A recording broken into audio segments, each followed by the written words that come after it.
Okay, on this very first worksheet, we're using this formula Q equals mc delta T. Q just represents energy, and it's always in the form of heat.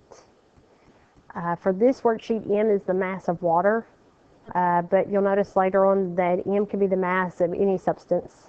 C is the specific heat capacity.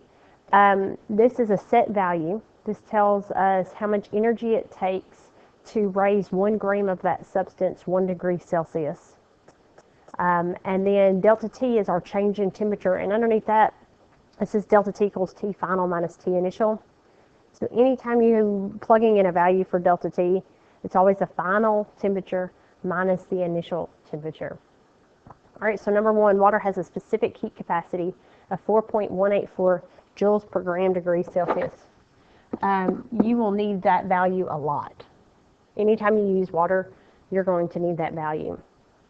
This means it takes 4.184 joules to heat 1 gram of water 1 degree Celsius. A, how much energy will it take to heat 10 grams of water 1 degree Celsius? So we can just plug this in. How much energy? So we're solving for Q. Our mass is 10 grams. Our specific heat capacity is 4.184 joules per gram degree C. And our temperature doesn't give us a change in temperature, it just tells us the total value is 1 degree Celsius. So now, if you take all of that and you plug that into your calculator, you should just get 41.84. Now let's look at units. We have grams for mass, and it'll cancel out with that grams from specific heat. Our temperature is in Celsius, and it'll cancel out with that Celsius. So all we're left with is joules, and that's good because joules is the unit for heat. So we'll write in 41.84 joules for our first answer. All right, for letter B, how much energy is needed to heat 30 grams of water from 10 degrees Celsius to 50 degrees Celsius? So again, we're just going to plug in the information that we have. We're still solving for energy. So Q equals, we have 30 grams. We're still working with water, so our C is still 4.184 joules per gram degree Celsius. And then our temperature, it goes from 10 to 50 degrees Celsius. So if we do final minus initial, that's 50 minus 10. So our final temperature is 40 degrees Celsius. So we did final temperature minus initial temperature. And that's where I got the 40 from.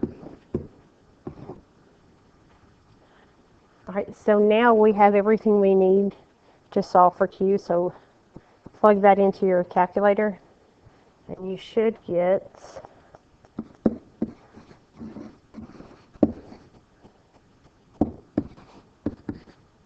so 5,020.8 joules. 2, 3, and 4 working very similarly. On number 2, be careful. They don't give you a mass. They tell you have 3.5 liters of water. So you're going to take the density of water, which they give you, it's 1 gram per milliliter, and you're going to change that 3.5 liters of water to grams. So first you change your liters to milliliters, and then use density to go from milliliters to grams. And then you'll use that value for mass. And then the rest of the problem, you work the same way. Let's look down at number 5. If 400 joules of heat energy were used to heat up a 6-gram sample of copper metal and a 5-gram sample of water, both starting at 10 degrees Celsius, calculate the final temperature of each sample. So calculate the final temperature of each sample. So we're going to have to calculate a value for copper, and then we're going to have to do it all over again for water.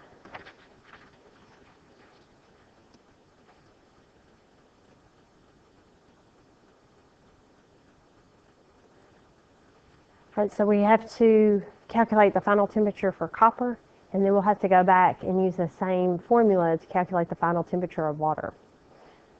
So we have 400 joules that tells us Q. So that's our Q. We have a 6-gram sample of copper, so that's our mass.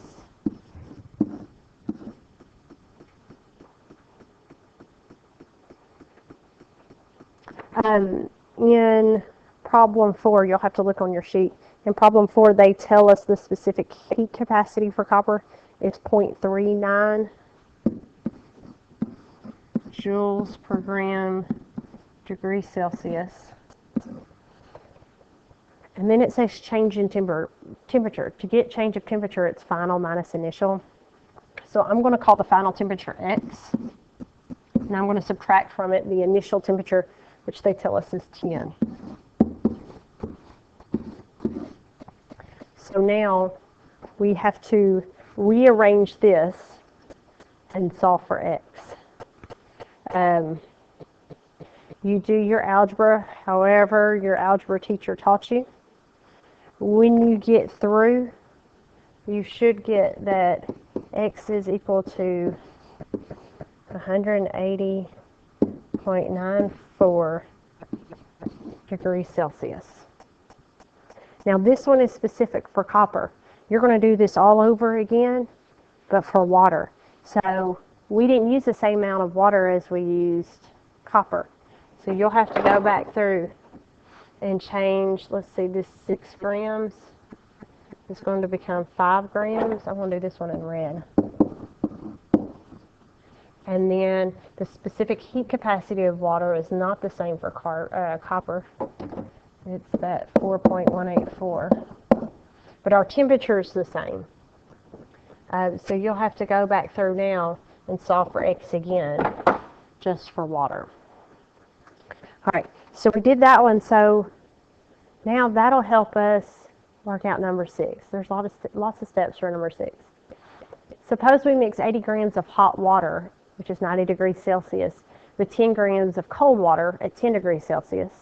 Let X equal the final temperature. C is 4.184. Set up an expression for the energy released by Q by the hot water. Okay, so it just wants us to set up an expression. It didn't want us to solve anything. So Q, we're doing the hot water. We had 80 grams. And it's water, so that's 4.184. And then it said let X be our final temperature minus the hot water's initial temperature was 90 degrees Celsius.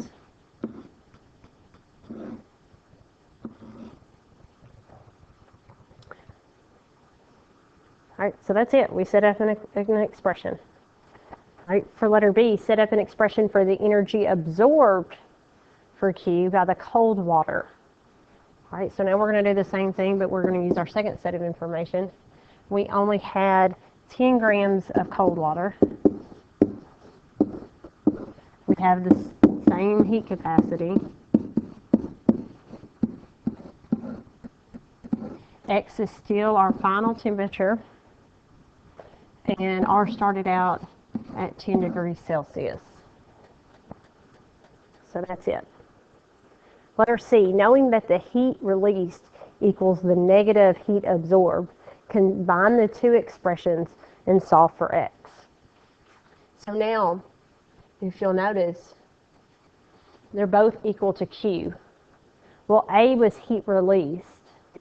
B is heat absorbed, so we should have Q for the hot water equals negative Q for the cold water. So we can set these two expressions equal to one another. So we can say 80 times 0.184.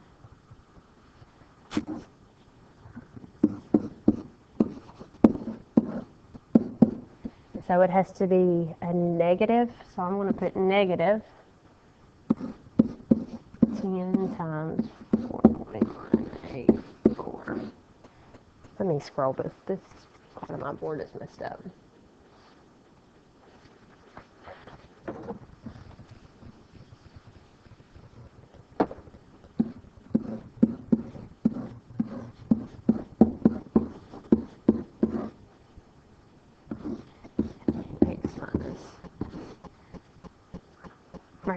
So now we can kind of simplify this. These values are going to end up canceling out.